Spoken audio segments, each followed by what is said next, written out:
Hi there, Smart Drivers. Rick with Smart Drive Test talking to you today about defensive driving, passing a road test.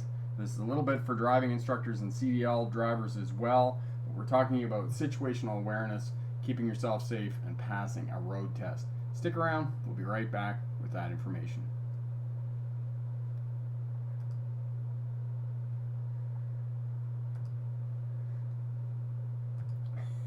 And my introduction is not working.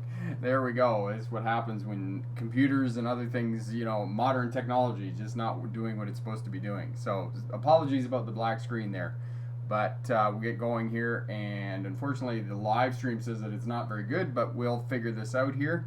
And if you're just tuning in, let us know where you're tuning in from in the world, and let us know what class of license you're going for, how we can help you out. If you have any questions or answers, we'll definitely get to all of those as well. We have a PowerPoint presentation here in terms of situational awareness, and this is in keeping with what I was talking about last week in terms of hazard perception, defensive driving, passing a road test. And Corey's telling me the video is unlisted. Why is the video unlisted? Thanks for that, Corey.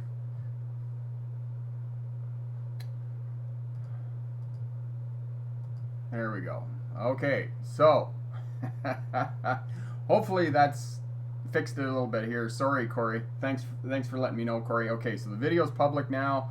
Hopefully the world knows we're here, and we'll get going here. So what I was talking about in terms of situational awareness, we were talking about hazard perception last week in terms of defensive driving for CDL drivers, driving instructors, keeping yourself crash-free, driving worry-free, those types of things.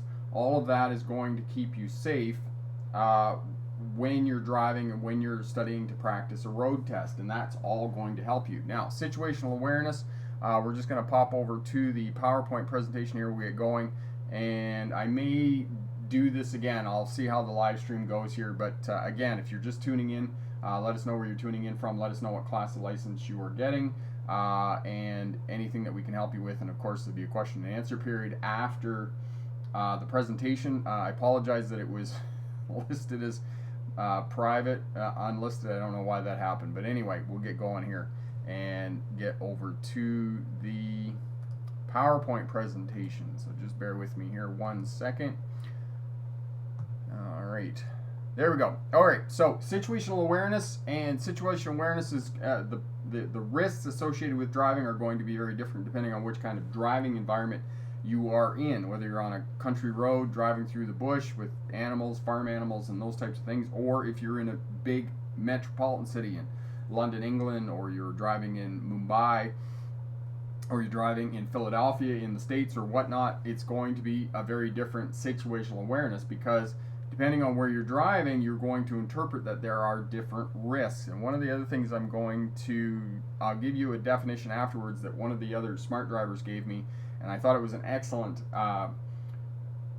definition of situational awareness, determining hazards in the environment, and then prioritizing those hazards, prioritizing the driving task, whether we're tuning the radio or we're driving the vehicle or we're looking at something along the side of the road that could be distracting and those types of things. We need to prioritize the risks, and we need to understand the risks. And a lot of times this is why drivers get into trouble, is because they don't understand the risks.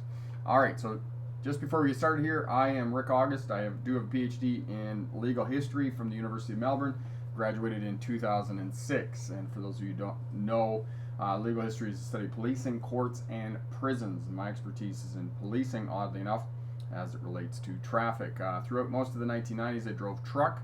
In the late 1990s, I became a driving instructor with an expertise in air brakes and driving instruction as it pertains to commercial vehicles. And I've also written Air Brakes Explained Simply, which is available over at my website, and you can pick that up there for about $17, I think. So that's who I am, and I've been doing this for quite some time. So I was on Twitter this morning, and there was one of my colleagues who does traffic safety and driving instruction as well, and he was talking about barbecuing and swimming, and he was saying that, there's risks associated with swimming because we're always thinking about drowning, and obviously the kid in the picture here is not thinking about drowning, but his parents certainly are, and authorities are, with their public awareness campaigns, are certainly make us aware of drowning. It's interesting that we have such an enormous public awareness campaign around swimming and around drowning, when only about 50 people a year in Canada, which is not a very big country, die of drowning, whereas the number of people that die in traffic crashes is significantly more than that. And then he was talking about barbecuing, and we're talking about burning the food, or the barbecue catching on fire, those types of things. So there are risks associated with activities that we do in our life, and do we have awareness of those risks associated with the exercise that we're, or the activity that we're involved in? So the thing about experience, and depending on what we're doing, whether we're learning to cook, whether we're swimming, other types of activities, whether it's extreme BMX riding or riding at the skate park or those types of things, is experience gives us the test, and then it gives us the lesson afterwards. This is kind of the part about life that's kind of a drag. And situational awareness, one of the things I want to talk about is in your own kitchen. Oftentimes the things in life that you don't think are going to hurt you are the very things that hurt you. And kitchen cupboards. My mom and I are terrified of this. Is that oftentimes when people leave one of the top cupboards open, and you're kneeling down to get something out of the bottom cupboards, and you're fossing around in there, and then you stand up and you jam the corner of the cupboard door into the top of your head. Oh my God, it's just, situational awareness. So whenever I'm in the kitchen and other people are in there, I'm always aware of the top kitchen doors, making sure that they're being closed. So it relates to driving, because are you aware of what potentially the consequences could be? Because unlike barbecuing, where you simply burn the meat or you put the fire out on the barbecue, oftentimes you're not thinking about that. But in driving, you should have in the back of your mind that there are consequences, and that the consequences of having a crash can result in injury, death, and tens of thousands of dollars in property damage. So you need to think about that, and unfortunately it's experiential. The other thing that happens when we're driving is we prioritize what we're doing when we're driving. Are we tuning the radio? Are we managing space around our vehicle? Are we managing speed? Are we paying attention to the things that we need to be paying attention to? And for CDL drivers, when they first get in the truck and they start to learn how to shift a non-synchronous transmission, they're not prioritizing anything outside of the vehicle. And this is why it's incredibly important that there's a driving instructor who's aware of what students are doing. And if you become a commercial driving instructor and you get in the truck with a student, you're going to realize that for the first couple of lessons, you're helping the student drive the vehicle as much as they are driving the vehicle, because their focus is on that shifter and on the gearbox and working the clutch and those types of things. They're not able to prioritize all of the activities that need to be done to drive that vehicle safely, because they simply don't have the skill level. So one of the things that we do to be able to manage the skills and to mitigate the risks as we're driving on the roadway is to manage space around our vehicle. And also you need to think about the driving task. You need to think about what the traffic is around your vehicle and where you are on the roadway. So for example, can you focus wane? Can you allow your focus to go down to the radio? Can you let your focus go on to the other telematics, or in the vehicle, the speedometer, the other gauges, and looking in the wing mirrors and those types of things? If you're out on an open roadway like in the diagram here, yes, you can do that while you're driving.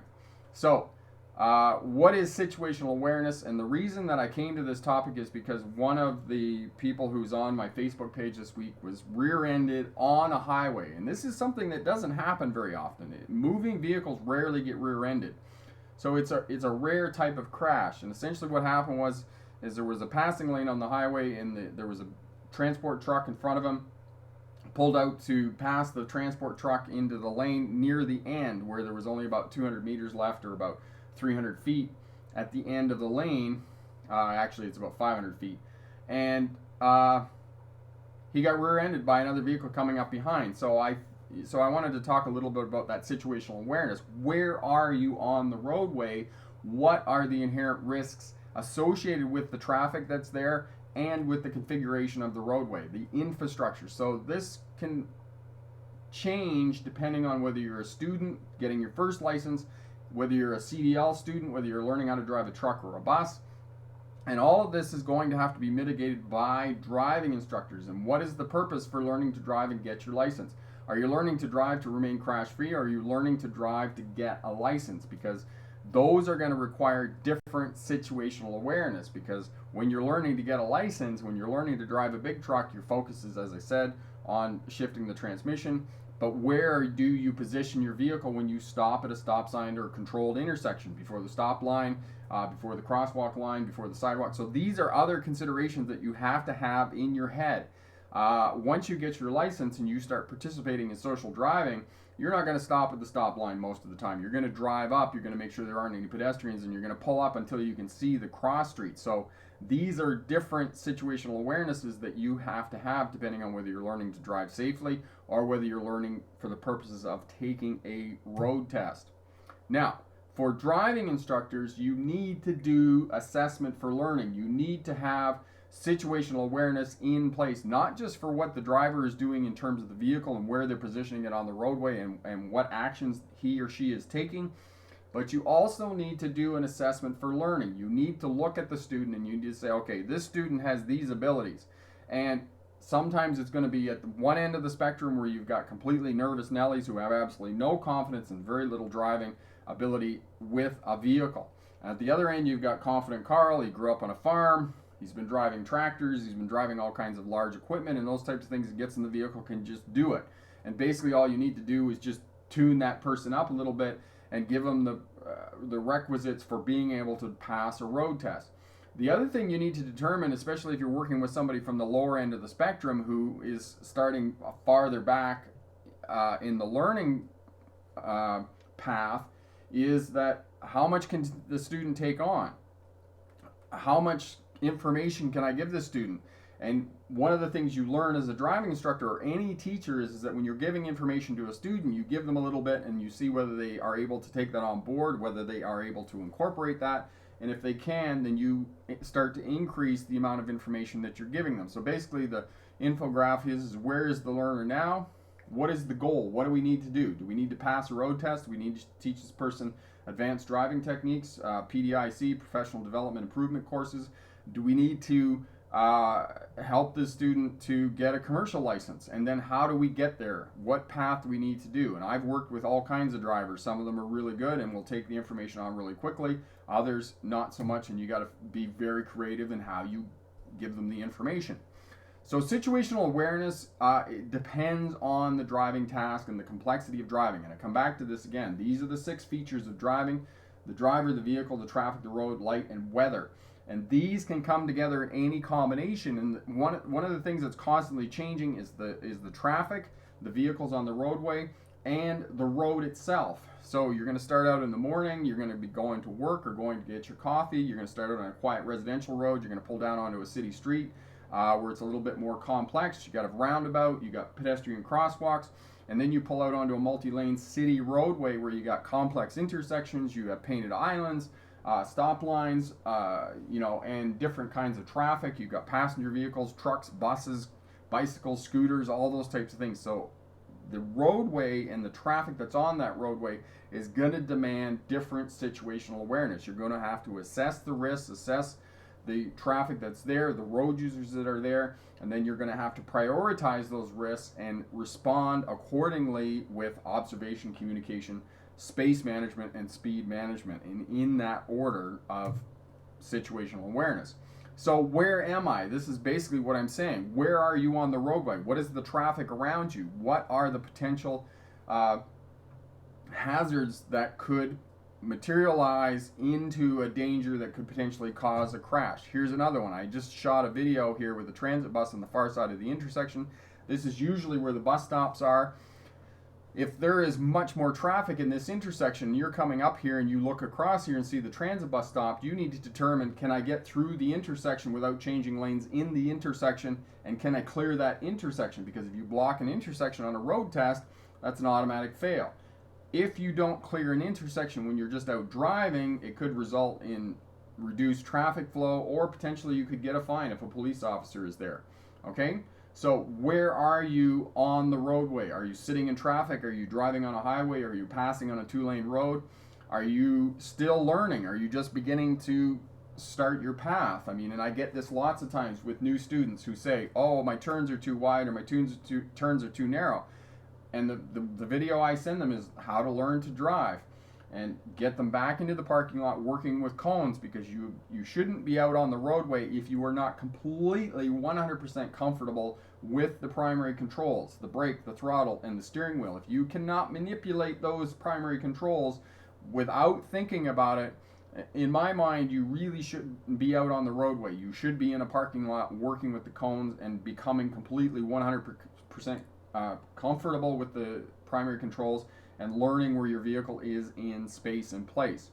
So different environments are going to require different levels of situational awareness, and that is and the problem with driving is that it's going to be experiential. That's how you're going to learn what the risks are, and you need to keep in place the 4 cornerstones of driving, whether you're working towards passing a road test, whether you're working towards being a more professional driver, a defensive driver, a worry-free, stress-free driver. Observation. Are you observing well? And a smart driver a couple of weeks ago said that they nearly got into a crash in an intersection because somebody ran the red light.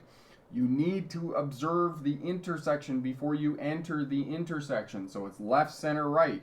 For those of us driving on the right side of the road. For those of you driving on the left, it's going to be opposite. So left, center, right for those of us driving on the right, and then left again immediately before entering the intersection, because left is where the vehicles are going to come from first if they run a traffic light, a red traffic light.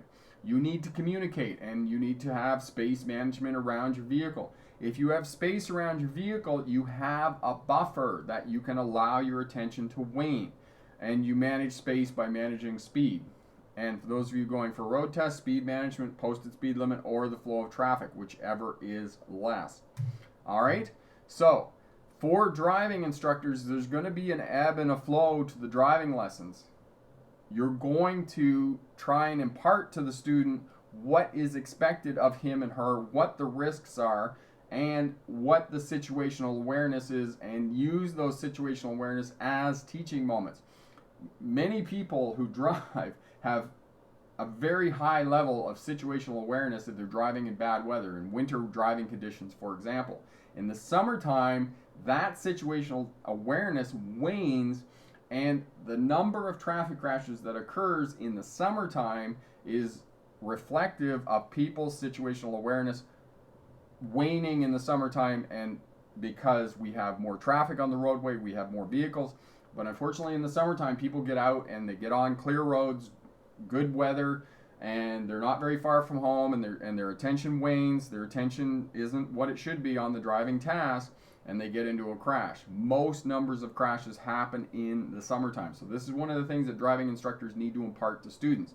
The other thing that driving instructors need to impart to students, and this is one of the things that I'm very good at, especially if I have a student from the beginning of the course to the end of the course, is preparing them for the road test. Because I always said I'm a tough instructor, and I always say to my students, if you can get past me, the road test is going to be an absolute breeze, because I'm going to have a couple of lessons where I really try to distract you, and I really try to make you anxious and nervous, and I do that on purpose, and driving instructors should do that.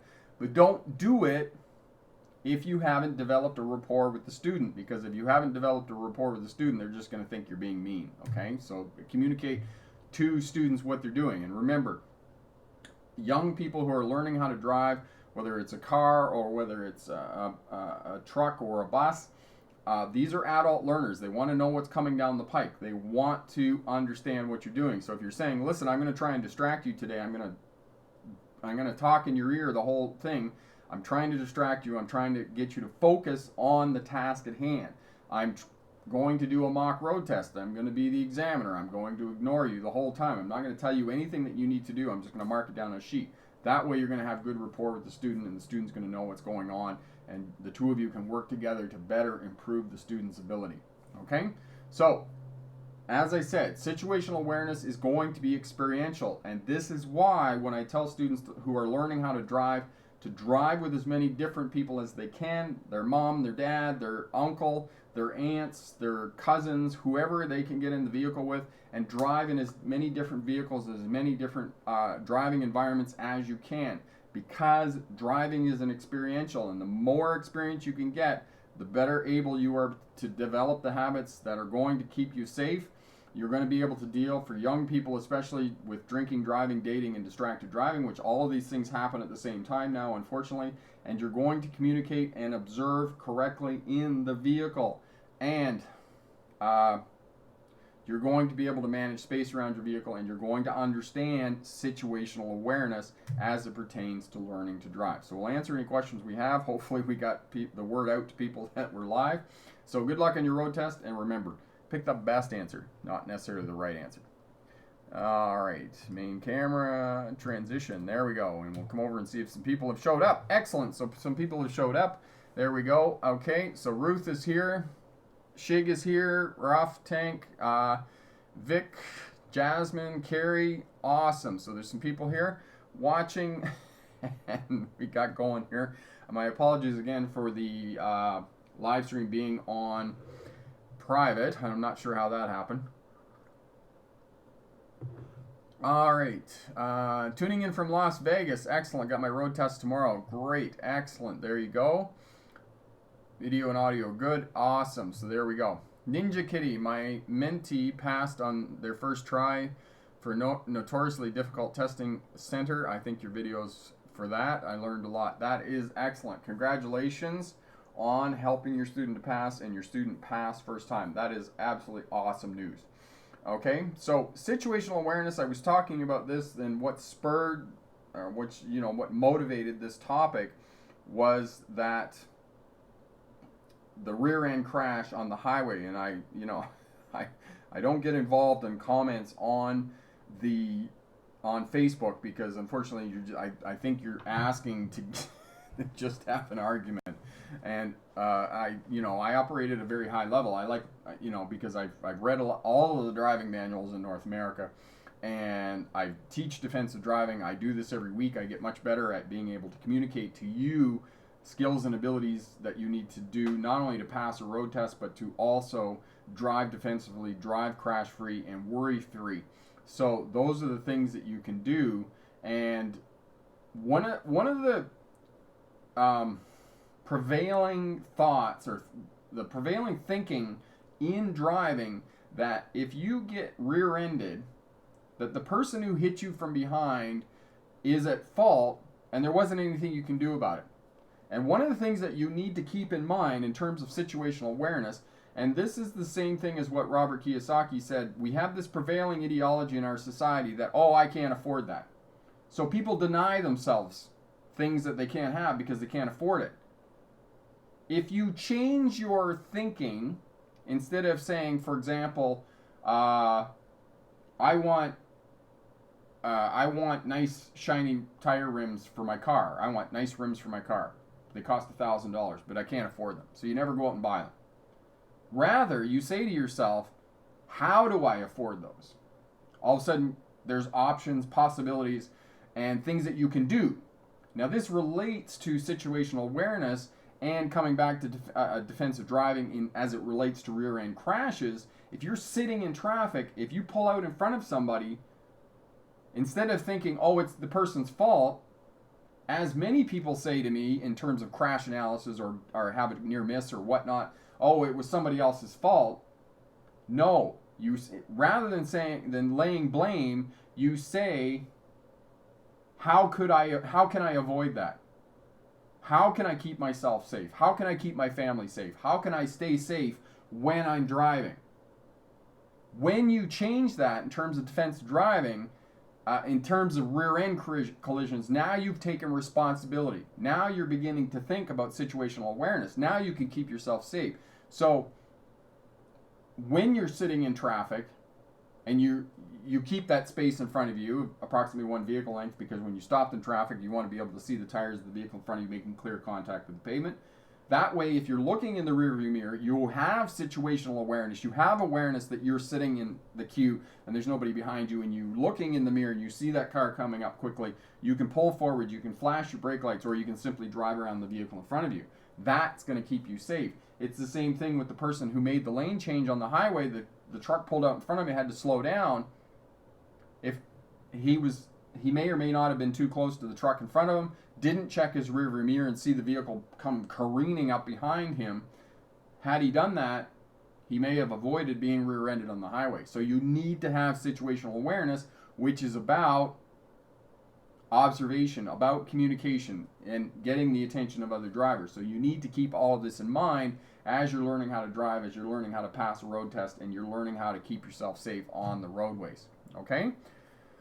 Boston, going for my Class 5 on Wednesday in BC. Do you need to go 30 kilometers an hour in a school zone during June and July? Just wanted to clarify what will be on the road test. No, Boston, you don't. And Corey will put the video up for you on school zones. No, school isn't in session, so those don't apply. They only apply when school is in session, 8 to 5 in the daytime, not on weekends, not on holidays, okay? Roth Tank, for a road test, is it a good or bad idea to sort of commentate what you're doing to the examiner? I've been told that it's a bad idea because it makes you seem unconfident about your drivers. No, I disagree, Roth Tank. I really think that you should have a running commentary while you're doing your road test. That way the examiner is not second guessing what you're doing as well. It creates more situational awareness for you and helps you to pass your road test. And actually there's a video here, and I'll get Corey to put that up for you as well on running commentary for doing your road test. It's actually, and if you're out driving and you're learning how to drive, running commentary is going to help you to create that situational awareness, to create hazard perception, and to understand and prioritize the different hazards within your driving environment. So yeah, no, I totally encourage that. Twix, I passed my road test on Friday. Your videos helped me a lot. That is awesome, Twix. That is really great. Congratulations. And where did you go for your first solo run with your G2 there? Okay, Ninja Kitty, a lot of people do not drive well, so defensive driving is a must. Ninja Kitty, you also asked me about winter driving. Yes, it'd be the next thing to tackle. And as well, Ninja Kitty, if you're interested, the winter driving course over at the Smart Drive Test website is, I think it's on for $7. You can pick the winter driving course up over there. Have a look at that. If not, just send me an email if you're interested. It's a self-paced online course. You can do it at your own pace and be ready for wintertime with some skills, techniques, and abilities, and that will help you out, okay? There we go. Okay, Jasmine, I'm ready to take my written test. Excellent, excellent, excellent, excellent. And you saw the video. Jasmine, you've been doing practice driving test questions on the internet here, and once, as I say to students, once you start getting 80 or 90% consistently on the practice driving test questions on the internet, then you should be ready to go down and do that. As well, if you have already, that's okay. But I tell students not to read the driving manuals cover to cover because they've been written by bureaucrats and they're not an interesting read. Rather, go on, find the practice driving test questions on the internet, use those to identify the gaps in your knowledge. That which you don't understand, go back to the driving manual, look that up and read those sections, and then go back and, as I said, when you're getting 80 to 90% consistently on the practice driving test questions, you should be ready to go and do your road test. Okay? Rogers, I just wanted to say thank you very much for all your videos. Passed my road test last week. That is awesome. Congratulations, Rogers. Where in the world did you pass your road test, and where did you go for your first solo trip? Excellent. Okay. Sup, I don't pass my road test first time because I turned left at a flashing green light. I just realized I have no priority. Oh my god, I'm watching your videos a lot for the next road test on the 30th this month. Okay, so yeah, you were unsuccessful, but you're going to do the work that you need to do and get the information you need to be successful on your road test. So you're going to pass next time and you're going to be great. Okay? Carrie, winter driving is important. Got into an accident because I skid on the ice into an intersection. Want to know how to avoid this situation in the future so it never happens again. One of the things, Carrie, that you need to know about winter driving, interesting that we're talking about winter driving in August, but it's good to know. You need to know that places where ice is going to form in the winter time. And in the winter time, ice in snow is going to be more slippery when the temperature is around 0 degrees Celsius or 36 degrees Fahrenheit. Yes, 36 degrees Fahrenheit is freezing. Because what happens is that at the freezing temperature, the water freezes and thaws. And what happens is there's a layer of water on top of the ice. And the layer of water on top of the ice is what lubricates it and makes it extremely slippery. So take note of the temperature before you go out and get in your car. And know that it's going to be slippery. And there's places where you're going to find ice and snow in the winter time. Bridges and overpasses freeze first. Any places that low-lying areas, high elevations, any part of the roadway that runs near bodies of water, all of that is going to freeze first. And there's one more. Buildings or cliffs that cause the roadway to lie in shadow. All of those places are going to be ice, and that's where it's going to form first. So you need to know that. The other thing about ice and snow is that as you're coming up to an intersection, it's going to be slippery.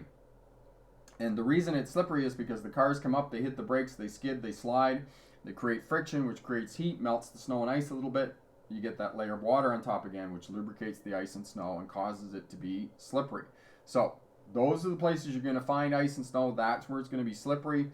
And if you're careful at those areas, you're not as likely to get into trouble. The other thing is that when you want to stop somewhere in the wintertime when there's ice and snow on the roadway, stop back, slow down back from where you actually want to stop or slow down, and then creep up to where you actually want to stop and slow down. And that way, you're actually going to get stopped. You're not going to skid through an intersection or whatnot. Now, the other thing is that when you're on ice and snow in the wintertime, know that if you're skidding, you've got all the wheels locked up, which is not likely because of ABS. What's going to happen is that the ABS is going to run. It's going to grind and whatnot. And the other thing is that what was I going to say? I lost my... Yes. So when the wheels are sliding, you don't have any steering. Okay, so you need to keep that in mind as well. Okay, so when the wheels are locked up, you're not going to be steering. And the purpose of ABS brakes is so that you have steering and can maintain control of the vehicle while it's locked up. But the thing is it doesn't do that. All right, excellent. There we go. Okay, Felix, somebody corrected me on the freezing in Fahrenheit is 32, and I don't know why I got that mental block in my head about freezing in the Fahrenheit. It's 32 degrees Fahrenheit is freezing. Yes, and I want to thank you for correcting me on that. There is some block in my head that likes to think that it's 36 degrees is Fahrenheit, but it's not. It's 32, and I've been corrected, and I want to thank Joseph for that. Okay, and yes, and we work in the metric, but for the most part, I can do both because my degree was in the British system, and we had to work in pennies and shillings, farthings and all those things, and we had to work in chains. So here's one for those of you who are working in the imperial system. How many feet are in a chain? And see, the other thing is I know how many feet are in a mile. I know there's 5,280 feet in a mile. But I can't somehow keep in my mind that it's 32 degrees Fahrenheit is freezing in the imperial system. There we go. Katie, I have a fear of snow and ended up in an accident. How I break this fear? Okay, Katie, it's just a matter of getting some information. And again, Katie, if you've got that fear, one of the things that's going to help you to reduce that amount of fear, obviously, is driving in the wintertime, but also some knowledge about being able to drive in the wintertime. And I would strongly encourage you, it's inexpensive, it's less than $10. Take the winter driving course over at the Smart Drive Test website. We'll give you tons and tons of information about keeping yourself safe. It's not a very long course. It's only about 4 hours or whatnot, so that's going to help you out. So I would encourage you to do that, and that is going to go a long way to reducing your fear and anxiety around driving in the wintertime when there's slippery conditions. Now, the other thing about wintertime, while we're on the topic of wintertime, know that the farther you get away from main roads, the more slippery that they're going to be. There's more ice and snow on roads because they're not as well maintained. If you're on main highways and those types of things in the wintertime, they're going to be very well maintained because the snow plows and the sanders and those types of things are out there all of the time because they have heavy amounts of traffic, so they keep them well maintained. as well, because of the amount of traffic on them, it melts the snow and ice and those types of things. But as you get farther away from main roads, you get into residential areas, you get out into the country and those types of things, there's going to be more snow and ice and those types of things, okay? So just know that in terms of winter driving. All right. All right, so Roth Tank, what do you think is the correct speed for turning? I understand that it is definitely varies on the turn, but now how slow is too slow for turning, specifically in miles per hour? Okay, so Roth Tank, depending on the intersection, how big the intersection is, and there's something else called splay on corners. Splay is how rounded the corner is. So the bigger the intersection, the more splay there's going to be to accommodate larger vehicles, tractor trailers, RV units, buses, those types of things. As you get into residential areas, the corner is going to be more squared off, okay? As the corner becomes more squared off, you have to slow down to get the vehicle around the corner. Now, for most right-hand turns, you're going to be kind of working in the 8 to 12 miles an hour range for right-hand turns. For left-hand turns, of course, depending on the intersection, you're going to be in the 15 to 25 miles an hour, depending on the intersection, depending on how big it is, what the splay is, whether it's squared off or whether it's a nice big round corner. So that all of those variables are going to determine how fast you turn the corner. And it's important to do that and look at your speed, because obviously you don't want to be going too slow and you don't want to be going too fast. It's a little bit like Goldilocks porridge, right? Not too fast, not too slow. And the other thing about left-hand turns is that as you're waiting for the gap to come on the left-hand turn, if you're sitting there at the intersection waiting, you need to move straight into the intersection. That way you're going to get a bit of speed. The gap comes, you meet the gap, and then you turn, and that way you're going to expedite the turn and minimize the amount of time that you're, across the cross traffic and potentially get T-boned in the intersection. So know that as well for turns when you're turning left and right. So Katie's here from Arkansas. Felixer is here. Hello. And corrected me on 32 degrees Fahrenheit is freezing in the United States. Okay, so Twix, I never drove anywhere for my first time solo with G2 since I'm not insured on any vehicle. Did my lessons and road test in my instructor's vehicle. Well, that's kind of a bummer that you didn't go anywhere. Yeah. Well, you'll have to get a vehicle and go for a drive and have a little trip there to celebrate getting your license. Okay, Felixer, do you think racing simulators are awesome and a good learning tool when used correctly? Felixer, I don't think that racing simulators, maybe racing simulators, for these people who are doing Grand Prix and stock car racing and those, Formula One and stock car racing, the Indy 500 and those types of things. I mean, they may have enormous amounts of money and very expensive simulators. Yes, those kinds of things can help you to learn how to drive. But the problem with driving schools and simulators is that you're talking about very low-end simulators. They don't recreate the driving environment at all. And driving schools just use them kind of as a marketing ploy. They're not expensive. They're not complicated as the driving task is. So therefore, unless you're learning how to drive, NASCAR, or you're learning how to drive Formula One, racing simulators probably aren't going to be very good for you. Maybe playing some video games might help you out in terms of, learning how to drive and being a better driver and those types of things. But for the most part, and this is the thing about driving, whether you're learning how to drive a passenger vehicle or whether you're learning how to drive a truck or a bus, it's experiential. You need to get in the vehicle, you need to be able to drive it, and that's how you're going to learn how to drive, is by doing. And as I tell students who have some anxiety and some trepidation around driving by themselves after they've got their license, I often encourage them to go out with somebody who has driving experience, just to be there with them and to maybe give them some pointers about, yes, the gap is sufficient for you to make a left-hand turn at this intersection. Yes, this is a good speed. Yes, you're keeping up with traffic flow. No, you can't do that. Yes, you can do this. So in terms of, coming back to simulators, no, I don't think that simulators work well for teaching people how to drive in everyday situations. The other thing that, that's interesting, talking about mentors and learning how to drive, Some years ago, when I was working for a trucking company out of Daleville, Indiana, in the United States, the company no longer exists, but we used to get on the phone and call dispatch. Well, every time we would get on the phone, they would have these little safety messages from NASCAR race drivers. And I'm always thinking to myself, why am I getting driving tips from somebody who is a race car driver?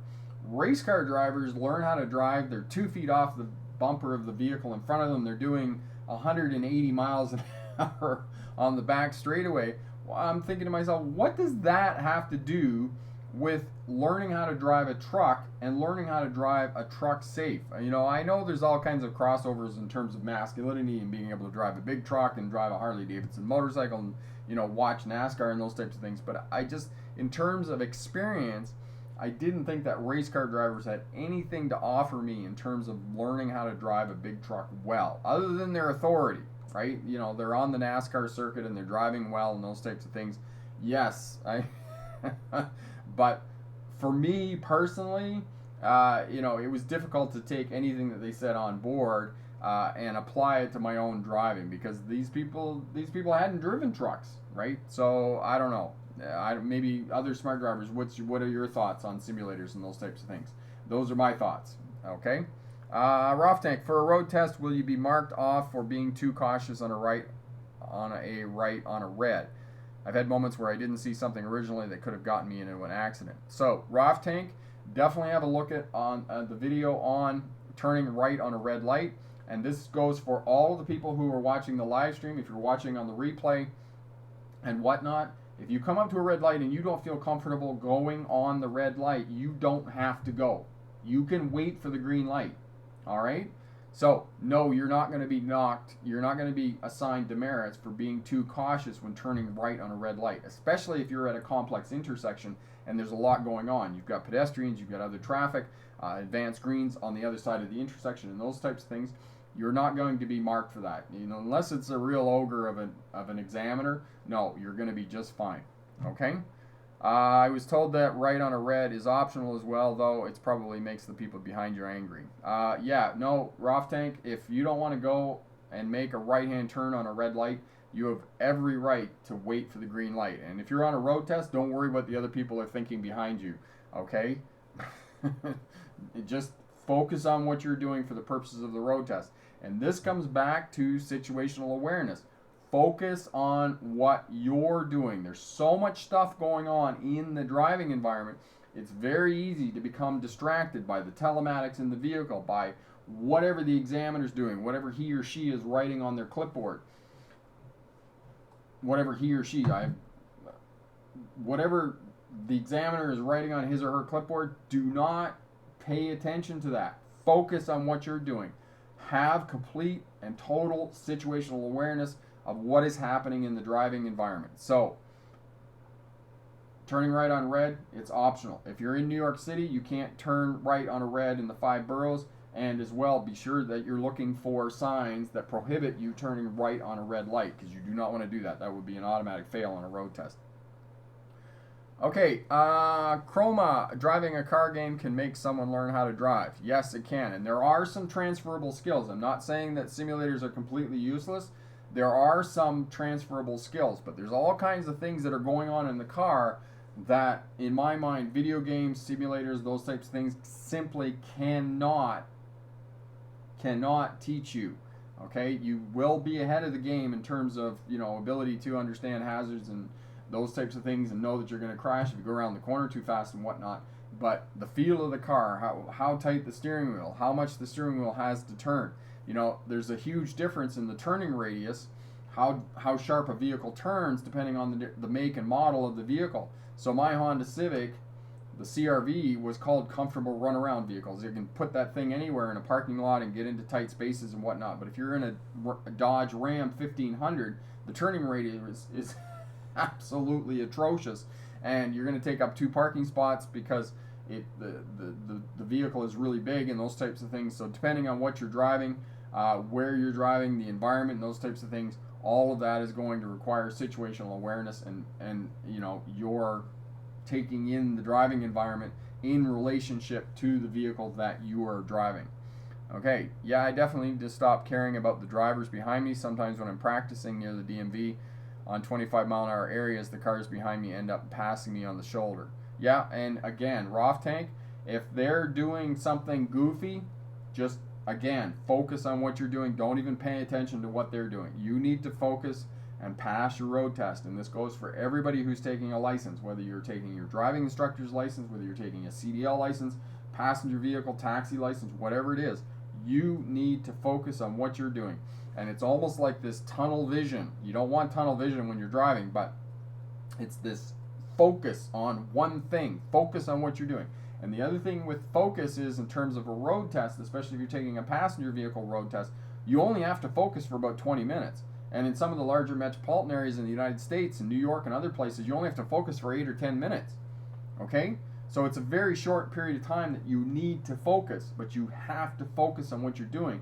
That's how you are going to pass your road test and be successful. If you get distracted by what's going on in the driving environment, or other drivers honking their horns at you, or what the driving examiner is writing down on the clipboard, or you get distracted by the traffic light, worrying about it turning yellow and not having the confidence, or you're going too fast around a left-hand turn and those types of things, that's going to cause you to not be successful. So focus, focus, focus. All right, Bree, new to Smart Drive Test. I am 29 years old and just taking my driving part of my test. I'm extremely nervous, but watching your videos, I'm able to get over it and pass my test. Excellent. Yes, you will, Bree, and you're going to do awesome. Awesome, awesome, awesome. Katie, what is the best way to study for the written exam? Just the learner's test. Okay, so just to review, Katie, I did talk about this a little bit earlier, but I'll just talk about this again.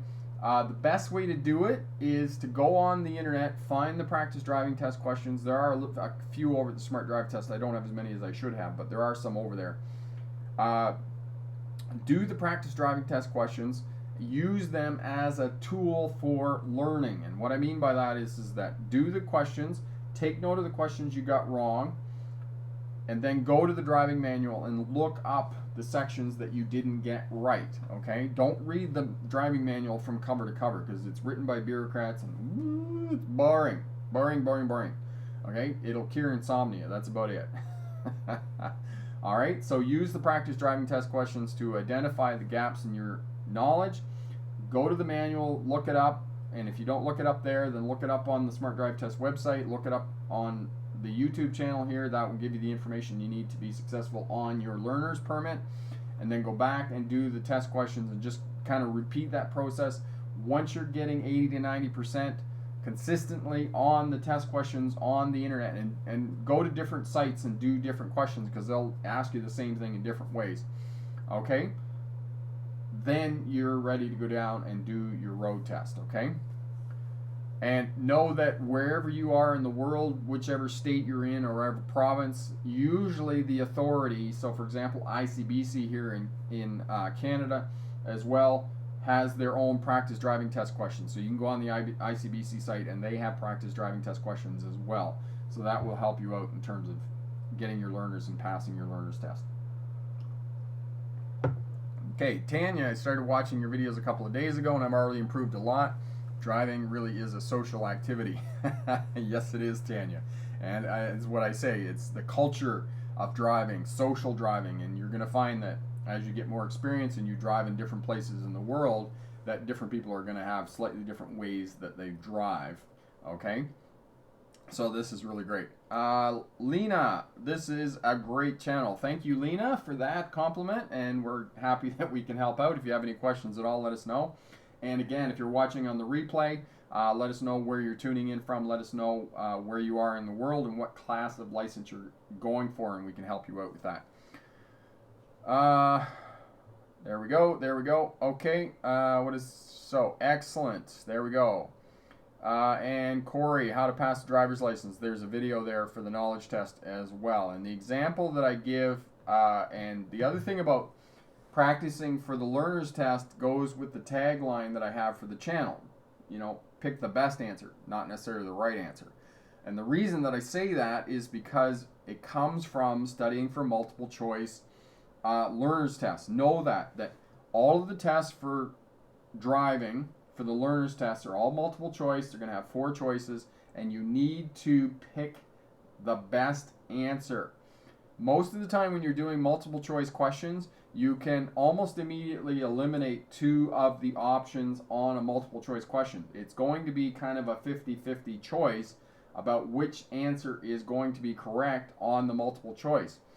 So the example that I give students is approaching a 4-way stop. Who has the right of way at a 4-way stop?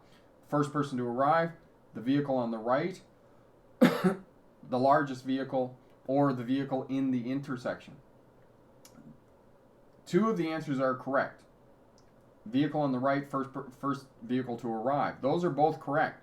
The best answer is that the vehicle in the intersection has the right of way, because you're not going to go if there's vehicles in the intersection proceeding through the intersection. So you have to think of it in terms of what is the best answer.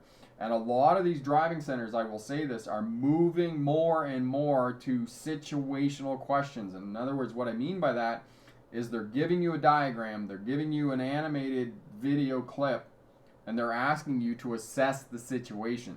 So they're beginning to question situational awareness as it pertains to driving, and they're trying to do this in the written test, which can make them pretty challenging. Okay, so you need to think about that. Michael is here, late to the party. Not too late, you're still here. We got another 8 or 9 minutes that we're going to be talking here. So if you have any questions, let us know what questions you have. And again, if you're watching on the replay, drop us some questions. We'll do the best we can to answer those for you. Okay, thanks for the responses. Got another question, though it might be a silly one. If the light in front of you suddenly turns yellow and you have to brake hard, could you be marked off for braking hard? That's a very situational question, Rough Tank, and it's difficult for me to answer that because it's one of those things that I would need to be there to understand that. The other thing about yellow lights, and you may or may not have seen the video on yellow lights, Corey will put that up for you. No vehicle will stop in its own length. So if you're driving a tractor trailer unit, know that if you're like 75 feet from the intersection, you're not going to get the vehicle stopped. So you may have to do a hard brake, but make sure that if you're doing a hard brake coming up to a yellow light, because you need to get the vehicle stopped, that you're checking in that rear view mirror before you come to a stop, because you don't want to get rear-ended at an intersection because you're braking for the yellow light on a road test. All right. There's the yellow light video. Corey got that up for you. Excellent. Maxwell, I'm watching from Sweden. I'm a new driver, but I get nervous maintaining the required speed limit of 100 to 110 kilometers an hour on motorways in Sweden. What's your advice to overcome this? Okay, thanks. One of the things, Maxwell, that you want to do when you're out on the highway or freeway, one of the things that, if this is an option for you, is just go out with an experienced driver. If you're a new driver, you probably got somebody with you. When you go out on the motorway, go out when it's not busy. So go out early in the morning or go out later in the evening, and that way, there's going to be less traffic that you're going to have to be dealing with. The other thing that I would suggest is that stay in the right-hand lane. I think in Sweden they drive on the right-hand side of the road. So stay in the extreme right-hand lane. Put the vehicle on cruise control. This is just a learning exercise. Put the vehicle on cruise control, and then you can just concentrate on keeping the vehicle in the lane and focus on lane position, and you don't have to worry about speed management and those types of things. Now, for the purposes of a road test, don't put it on cruise control. Just work the throttle. But just for getting comfortable on highways and high-speed roadways and interstates and motorways and those types of things, put it on cruise control, get yourself comfortable, and once you get more comfortable, then you can start working the throttle and those types of things and passing other vehicles and whatnot. Okay? Carrie, when driving in hard rain, how fast should you drive? The speed limit is 65. I know you need to drive slower as you don't want to drive too fast for the conditions. Yes. Carrie, it's going to depend on how much it's raining. It's going to depend on the quality of tires you have on your vehicles. It's going to depend on a number of factors. The other thing about raining that you need to know is that the first 15 minutes after it starts raining is the roadways are going to be more slippery than they normally would be, because what happens is the rain gets on the asphalt and it lifts the oil out of the roadway, and that mixes with the rain and causes it to be slippery. So know that when it first starts raining, it's going to be more slippery than it will, say, half an hour after it starts raining. Okay? Shaboom, hello, how are you? If you have any questions at all, let us know. Again, if you're watching on the replay, let us know and we'll do what we can to help you out. I understand why you would say it's very situational. My game plan is basically if it's a stale green light for a long time, I'd like to stop stepping on the gas and get ready for a yellow light. Yes, you can do that covering the brake, Roth tank, and that's another thing that Corey put the video up for you on covering the brake. Basically, covering the brake is just holding your foot over the brake pedal until you get past the hazard or the light remains green, those types of things. And probably what you want to do is maybe just a couple of car lengths as you're coming up to the intersection. If you think the light is going to change to yellow, just cover the brake. As soon as you get right on the intersection, then, just maintain your speed again, because you don't want to slow down too much as you're coming through the intersection. All right? Tanya, my mom told me that you have to be aggressive when driving in the city to get anywhere. What do you think? Tanya, I don't disagree with that, but I think the key to keeping yourself safe in the city is managing space around your vehicle. If you can do that, you're going to keep yourself safe, and you don't have to drive aggressively. Okay, you just sometimes you do, sometimes you don't, and there's a place for that. And again, it comes back to situational awareness. What the topic of this live stream is that yes, sometimes you do need to get your foot in the throttle and you need to get going. You need to get the vehicle up to speed and those types of things, but you do need to balance that with space management and situational awareness and whatnot. But you're gonna do great. Just keep practicing. Abrupt. Hey, I've done one test and failed. She said my turning was very fast and my parallel parking wasn't very good, and also my parking wasn't very good. Got any tips? Yes. Practice, practice, practice. And if your parking wasn't very good, then I would suggest have a look at the Learn to Drive video, and that has some exercises for working with cones in the parking lot. As well, have a look at Hit the Cones. Get the cones and drive into them with the vehicle. That will give you advanced skills with working with the primary controls of the vehicle, the steering wheel, the throttle, and the brake. And as well, it will teach you where your vehicle is in space and place. And as well, it will also show you how fast you can corner, and that your passengers rather in the vehicle aren't being sloshed around inside of the vehicle, because this is part of driving well is that you don't want to slosh people around inside the vehicle. If you're sloshing the examiner around inside the vehicle, you're not driving smoothly and you're not going to be successful on your road test. Ninja Kitty, driving in downtown Boston and New York City, I agree with aggressive driving. So there, we can leave that with the question for smart drivers, and for those of you who are watching on the replay and those types of things. Do you need to drive aggressively in large metropolitan cities? Let us know. Leave a comment down in the comment section there. We'll leave that kind of as the question of the day and the closing question for the day. Let us know. Roth Tank, thanks for the answers today. Hoping to pass my road test tomorrow morning. Your advice has helped a lot. Excellent. Glad we could help out, Roth Tank. And we know for a fact that, yes, you are going to be successful. And if you're watching, if you're studying for your road test, be sure to head over to the Smart Drive Test website and pick up your checklist, pass your road test first time. There's a whole slew of checklists over there as well for CDL drivers and other things, defensive driving and whatnot, but get your checklist for pass your road test first time. And as well, we did put up a package, pass your road test first time and defensive driving, and we've thrown in the winter driving course as a bonus package, and you can pick that up for less than $65. So head over to the Smart Drive Test website and check that out, and you can just click into the store there and you'll find that course package over there as well. So if you have any questions, you're watching on the replay, thank you everybody for participating in this live stream and making it absolutely awesome. If you passed a road test in the last couple of weeks, congratulations. And if you have a road test coming up, then good luck on that, and do the best you can. And remember, pick the best answer, not necessarily the right answer. Have a great day. Bye now.